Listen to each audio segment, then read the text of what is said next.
Howdy over you delicious people. I'm here today to review Paranorman. So here's my thing about this movie. Besides, like, I had fun with this film. Here's the thing though. Like, I ended up going into this film and re-going it and watching it and realized that I had seen it once before. And I'm like, oh yeah, like I remember this film. Like I didn't remember ever seeing it, and so I just went into it. And like, yeah, like I remember seeing this film, and it was it was so weird, um, because I think I get like this kind of movie and a number of other films kind of confused, because eventually like we have films like Frankenweenie and all kinds of stuff where you just kind of like have to draw a conclusion of if you've seen something or not. So going to Paranorman, this is it's a real fun film. I really do enjoy it, but there are also now too many things that are to also be similar to this movie, but they're to be similar in different ways. Like we end up having, of course, having the Bruce Willis movie Sixth Sense that feels like Paranorman. We end up having, of course, the Michael J. Fox movie, The Frighteners, being very visually similar to this in a lot of ways. Um, and you can just kind of like go ahead and do that. Plus, we also have the Netflix movie Night Books that is just like also fairly similar to this, with the exclusion of the whole like Hansel and Gretel kind of theme, and it mainly just focusing on a character creating a book to eventually have to be read every single night to eventually have some lullaby to otherwise read to somebody. So going into this film, I enjoyed it, but again, there's too many familiar kind of things that eventually it's gonna like it would bother me the whole entire time while watching this to just be like, well, this feels just like these other films and these other shows and these other things. Let me know in the comments below if at the end of the day there's another show, movie, or something that is also just like this. More than likely, I am kind of interested in probably finding more things somewhat similar to this, because I think that it's an interesting concept, and like I know there's a lot of like Salem witch trial kind of things where this kind of feels similar to that. But anyways, so but going into this movie, I just find it fun. Because like all animated movies just have to have that like fun factor where it's like, well, besides it maybe not being the at this point most original story, like at least it's just an interesting way about approaching this. So with that said, what is this movie about? Well, the teeing up version of this movie, we end up having a kid who can easily talk to the dead. Like at the very first beginning of this movie, we're just to assume that a boy named Norman is talking to his grandmother, but then we eventually will realize that maybe Norman isn't quite uh, doing what the scene will think or make you think that is what's just normally going on. So eventually, Norman is to eventually bump into seemingly a relative of his family, Mr. Gost, and he'll eventually find out that from this man, Norman will need to go and uh, read this book at this witch's grave. So, to eventually stop the whole curse from happening, because we end up finding out that Mr. Plendelgast is to eventually pass on, and since he was to be a character that could be able to speak to the dead, now that he is dead himself, now he has to forcibly pass on the torch to Norman to go and every year read this book to supposedly stop the dead from rising and from this witch to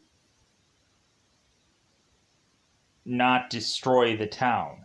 So eventually Norman is to eventually try to read from this book, and he doesn't really understand why he has to read a simple bedtime story.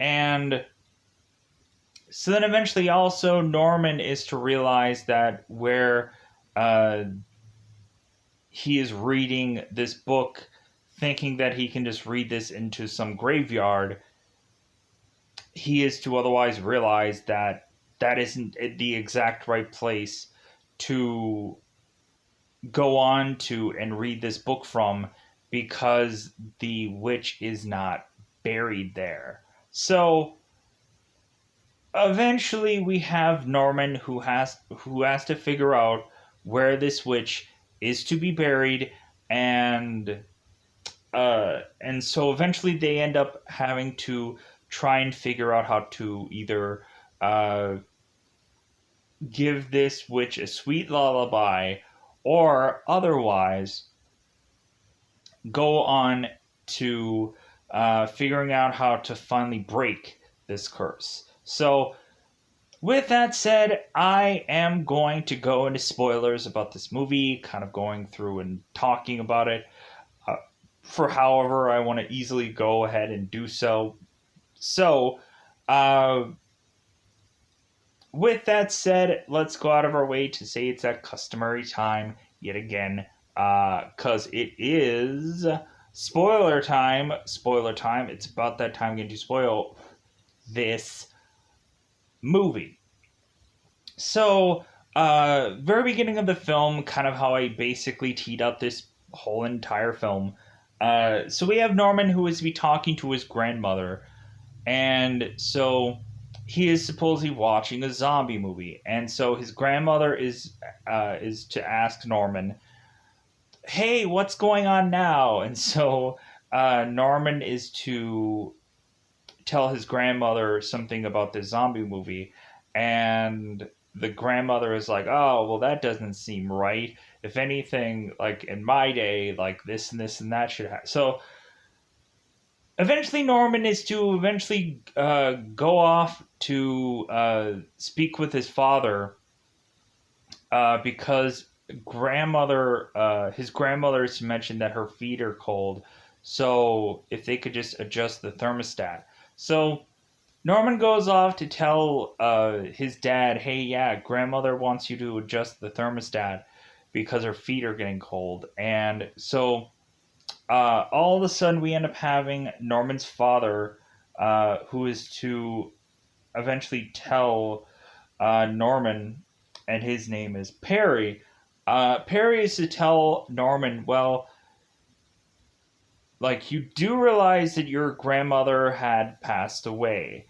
And Norman is like, well, yeah, I realize that, but she, like, her feet are so cold. And so Perry's like, God, like, this kid, like, why does he continue to, like, supposedly talk to spirits? And, like, God, like, eventually we should take him to a therapist or get him some help or something. Or, like, really, he should just knock this off.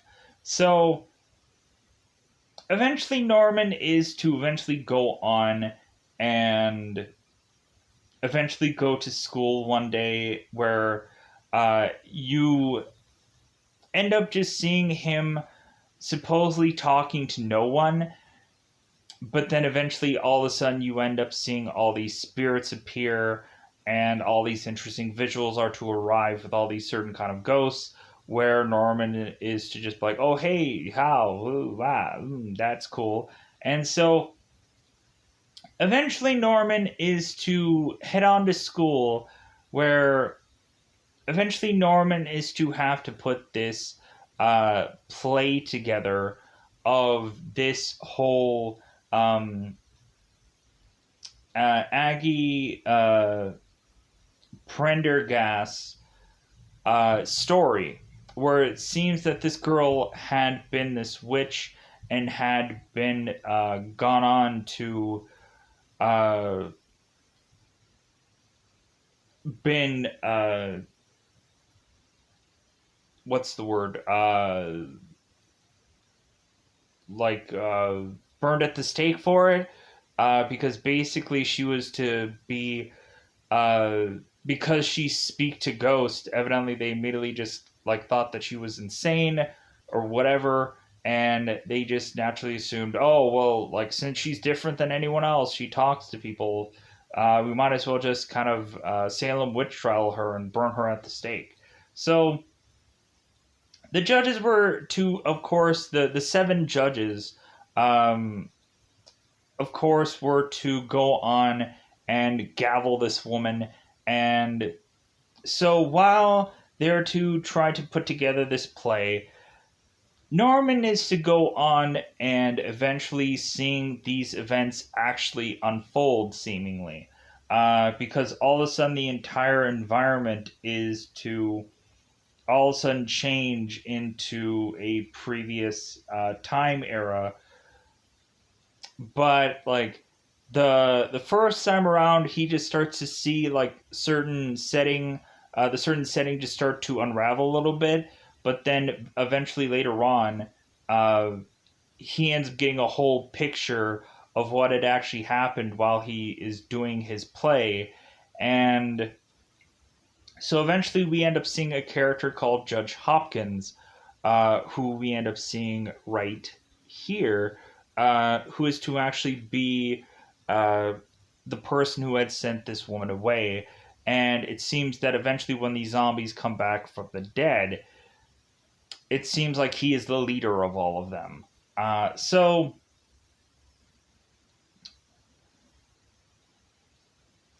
anyways, so we end up having this one teacher who is to just kind of seemingly tell these kids how to perform, and like it seems like she is wanting absolute excellence, and it seems like she's also like quoting like Shakespeare and Macbeth and all kinds of things, and or she's quoting like the Art of War or some kind of like really ridiculous whatever books or whatever, like anyways. So eventually, what ends up happening is that Norman is to, of course, eventually go to the bathroom, and so uh, eventually we find out that uh, Mr. Pendergrass evidently is a uncle or some kind of relative uh, of Norman, because Perry is to mention this when eventually they're talking about like crazy relatives. And so when Mr. Pendergast is to coincidentally on the exact day that this event is to be performed, and Mr. Pendergast is going to have to actually go and do this whole ritual, all of a sudden he has a heart attack and passes away. And so all of a sudden, when Norman is in this bathroom stall, Mr. Pendergast appears to him and is to like demand that like he talk with him about this whole ritual thing, because he is now like we have this whole passing the torch like moment. So Mr. Pendergast is to tell Norman to go to his home, find this book, and go to this burial ground and read this story and soothe the witch. So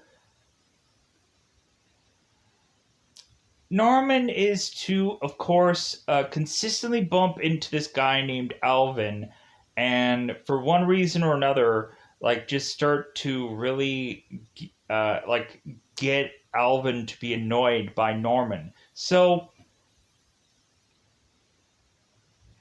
what ends up happening also is that Norman is to eventually make a friend called Neil. And so Neil is just to be kind of fascinated about the whole, like, Norman has this ability of quite possibly, like, speaking to the dead. And so eventually Neil is to try to be friends with Norman. And so the first thing that they end up getting together and doing is that Neil wants to go and see if Norman can kind of either talk or do something with Neil's dog, and who had passed away and had been buried in their backyard. So Neil and Norman go out to this backyard to eventually have, of course, Norman see this dog. And so Neil is like, well, hey, how about we like play with the dog, or like maybe I can pet the dog or something like that. And Norman's like, well, it doesn't exactly work that way. Because eventually Neil is to chuck this stick and to tell the dog to fetch, and Norman's like, well, it doesn't work that way either. And so eventually Neil just decides to just go and chuck the stick and then just go and grab for it, and then chuck the stick and go and grab for it, and like they just play around with that. And so Neil had done it supposedly 50 some odd times, and so Neil is like, well, Norman, how about you do it, like it's fun. And so eventually Norman is like, well, what do I do? So what Norman accidentally does is he ends up going and chucking the bone, and it smacks right into Neil's mouth. And Neil's like, well, I guess I caught this, or I guess I fetched it. So eventually it seems like Neil is to be this kind of needy kid. And so eventually it seems that Norman is going to have to perform this ritual. And so Neil wants Norman to just come over and play, and Norman is like, well, no, I'm sorry, man, I have to like perform this ritual and like make sure that everything is gonna go off without a hitch. And Neil's like, oh, well, like, can't you just like he's kind of coming up with this excuse, because like, can't you just do that tomorrow? Like, when does it actually matter when you do it and whatever? So, anyways, uh, so what ends up happening is Norman decides to go off on his own to go and find this book and to perform this ritual in this graveyard. And so we end up having Courtney, who is to babysit for his or for her brother, because her parents were off going on I guess a date together. And so Courtney, eventually realizing that her brother has gone missing, Courtney ends up going to Neil's house to all of a sudden have a guy named Mitch answer this door. And of course, Mitch is just in this towel and he's very muscular. And so Courtney is just to be like, oh my god. And so the entire time, Courtney is trying to butter up to Mitch and to, like, all of a sudden be this completely different woman than she actually is. And so Courtney ends up going on and is to try to mention that, like, she's, like, trying to, like, save the world, and that she wants to donate to charity and do all this, like, la-di-da stuff. And so Mitch, who is supposedly an ignorant guy, because he obviously is to note that, like, to just be like, well, yeah, like, I might be the oldest in this car, but I'm probably not the smartest. So, so eventually we end up going off with these three characters to have Neil eventually spill to Courtney that of where Norman is going, so they end up heading off there. So eventually Norman is to eventually get this book and scramble to the graveyard. And so he ends up going and starting to read the book, all of a sudden to bump into Gavin, who then Gavin ends up going and grabbing this book and is like, well, hey, like, hi. Like, oh, what you reading? And like, so all of a sudden, Gavin is to start reading this book. He's like, seriously, you're reading this book? And so all of a sudden, Gavin is to hold this book over uh, Norman until the sun is to set. And so all of a sudden, all of these seven judges end up going and arising from their graves as if they are zombies. And so now both Norman and Gavin are to run into this house and try to like scramble into this house and try to like figure out a place to hide from these zombies. So eventually what ends up playing out is that we have Mitch driving to this location, and eventually he accidentally runs over one of these zombies. And so eventually both Norman and Alvin ends up like combining forces with Mitch, Neil, and Courtney. And so eventually they're driving off, and so Norman realizes that there were seven judges and seven graves at that graveyard. And so evidently Angie was not actually at that graveyard. So now Norman has to figure out where the heck that Angie's grave is to actually be now. And so Norman ends up calling one of his friends and is to mention about some homework assignment. And so this girl's like, really, Norman? Like, so, because this girl ends up like hearing the whole backstory of this kid needing to go and like save the world kind of thing, and then he also needs help with this homework assignment, which is where this girl is to be buried.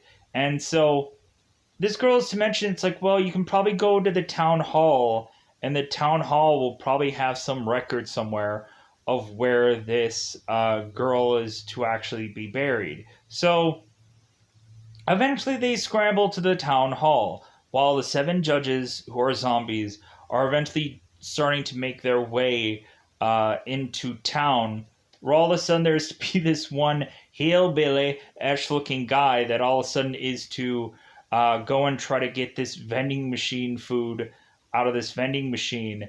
And so all of a sudden he is to get this vending machine food to eventually turn to see these seven judges. And he's like, ah! And then he like runs off, but then he runs back and he's like, ah! And then he grabs, like he tries to like find where the vending machine food thing is and eventually take it. And he's like, ah! And he like runs off. And I'm just like, oh my god. So these zombies start walking further into the town to eventually have the town's, like, people from this town all of a sudden coming out of this bar. And so we end up having this one woman who's like, we gotta kill all these zombies, we gotta shoot them. And so all the zombies are like, huh? Like we haven't killed anybody yet. We haven't done anything to anybody. Like, if anything, the one main judge was to have like lost his hand, but it seems like he wasn't really like trying to hurt anybody. The one Judge Hopkins. So eventually Norman is trying to scramble to figure out where this witch is to be buried. And so it seems that everyone else is to like not really be able to read well from any of these books. Like, we have Neil, who is to just like, and page one. And like Mitch is just taking these books and just like trying to like lift them, like he's trying to make some sick swole gains from all these books that he's lifting, because he like can't even read. So we also have Courtney, who is trying to like scramble through these books and trying to figure out where this is. So Norman is desperately trying to figure this out, and it's very difficult. So all of a sudden, what eventually ends up happening is all these seven judges eventually are to arrive to, of course, help Norman out, actually, to let him know where this girl is to actually be buried. And because Norman can actually talk with the zombies, where anyone else, the zombies would just be like, where when Norman is to talk to this zombie, he ends up like being like very eloquent and whatever. And so Judge Hopkins is to mention to Norman that like it was a mistake that they had gone on to persecute this girl, that like they were just afraid, like they were like, I guess they just didn't realize things like uh like mental illness and stuff like that during that time period. They just rushed off to accuse somebody of doing any number of things, and it wasn't right. To where eventually this witch is to be coming as this face in this cloud to eventually strike thunder and lightning upon the world, and just kind of wreak havoc in only a way of which that she can, with her seemingly weather-like approach to this. So, uh, so eventually, uh, Norman, what he ends up doing is trying to climb to the tippy top of this town hall, and is trying to read a book to this girl, but this girl does not want to listen. And so Norman's like, "Why aren't you listening to me? I'm trying to read you this story," because he's not reading this to her by her burial ground. So, or by her burial. So we end up having Judge Hopkins, who guides Norman of where this girl's burial is. And so Norman is to finally make the consensus, instead of going and trying to just like read this book, have this girl go back to sleep, and seemingly like slap a band-aid on this for the very next year for this band-aid to come back off.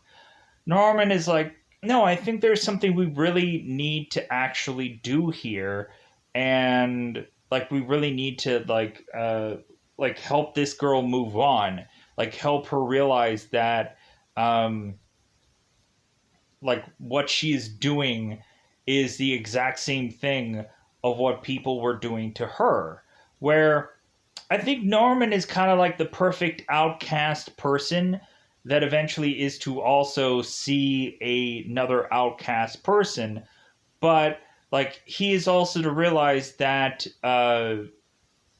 when this girl Angie was to be bullied, she is bullying right back. So Norman ends up going to this burial site and is to tell this girl a story.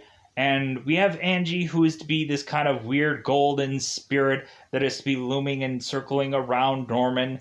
And so eventually Norman is to tell Angie her own story about her being accused of witchcraft and whichever, and that the judges were to have taken her and eventually gone in and like tried to get rid of her, and that eventually like they were all bullying her.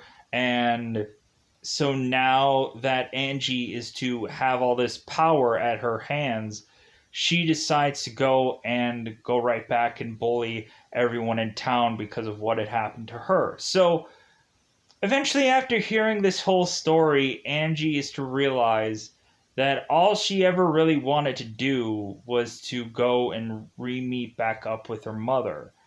And that she never really wanted to do any harm to anybody. But she was just so... she was just so hurt about what people in town had done to her, that she wanted to somehow, when she had the ability, to go and seek out vengeance.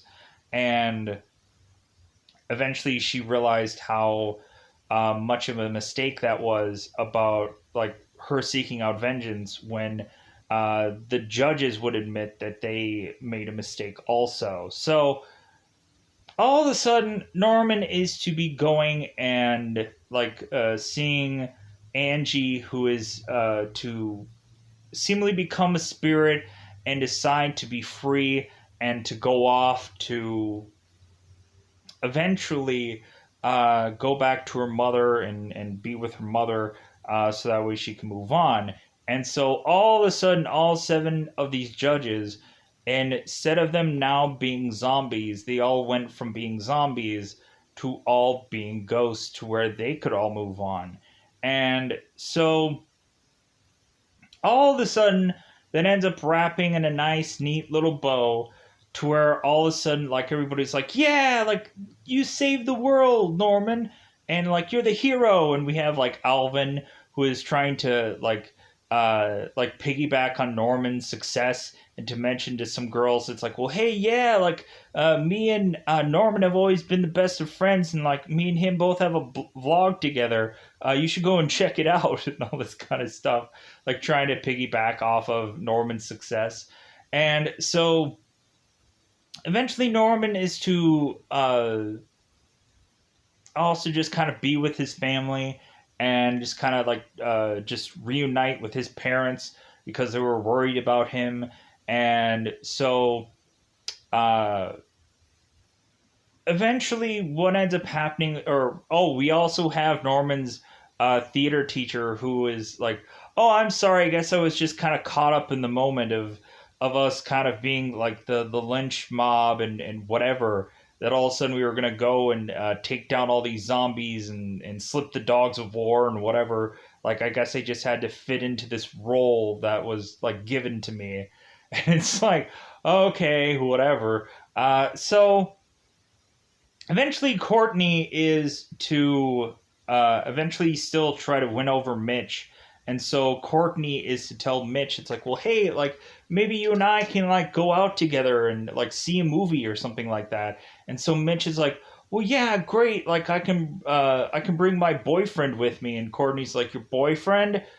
Like, she's like, dude, I've been putting in all this work to get this guy to eventually like date me, and like come to find out Mitch already has somebody. And so Neil is just like, ha ha ha, ha, like, ha ha, sucks to be you. So so yeah, so after this, the main thing that ends up happening, besides I'm sure like Neil being like the hero of this town, and they probably should have done a play about him and about his life for the play instead of this whole Salem witch trial kind of story. So, but anyways, so eventually the movie ends with Perry coming into the living room and asking Norman, it's like, well, hey, like, is your grandmother here? And Norman's like, well, yeah. And so Perry's like, okay, well, like, can you tell, like, could you tell where, like, she's sitting next to me? And Norman's like, well, yeah. And so Perry's like, well, hey, Ma. And so eventually, like, Norman's mother or Norman's grandmother is like, huh, like, he noticed me, he mentioned me. So all of a sudden, all the family all sits together in the living room.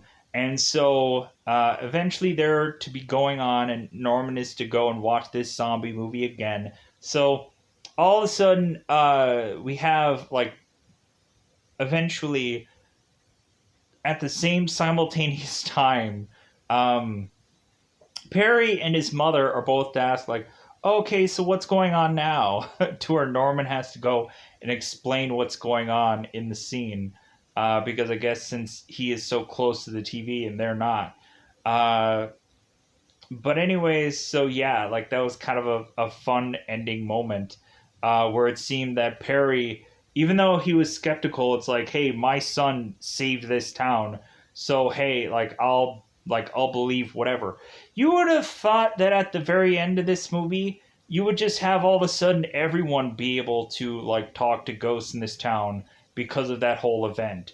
Like, frighteners like Michael J. Fox and his like seemingly like person that was to be groomed as his girlfriend eventually saw like ghosts after that. You would have thought that everybody in this town would eventually have just seen ghosts after this whole moment happened, but I guess not. They're like, it's still just right back to Norman being the only one who has this ability still. So I was assuming that they were just gonna bust in a franchise with this whole thing. We're gonna get like Paranorman 85 movies, but like you would have thought probably at one point that they would have at least like cranked out like another one of these, but I don't know. I guess for really stop motion stuff, it's always like a one off thing.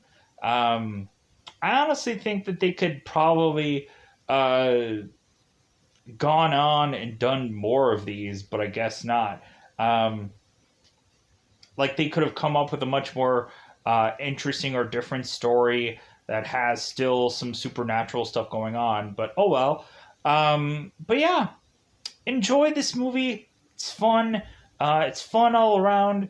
Go ahead and check it out if you already have seen it. Then, like, let me know in the comments below how you enjoyed it. What I'm gonna pause here for a second. But all right. So yeah, so let me know in the comments below how you felt about this movie. If you saw it a bunch of times before, because I know some people eventually would go back into watching certain stop motion stuff, because eventually it just has that still uh, like appeal throughout any kind of age at some point. Because really, like a lot of these movies are still good enough that they still hold up. But yeah, I'm gonna get out of here. Bye, buddy. Bye, buddy.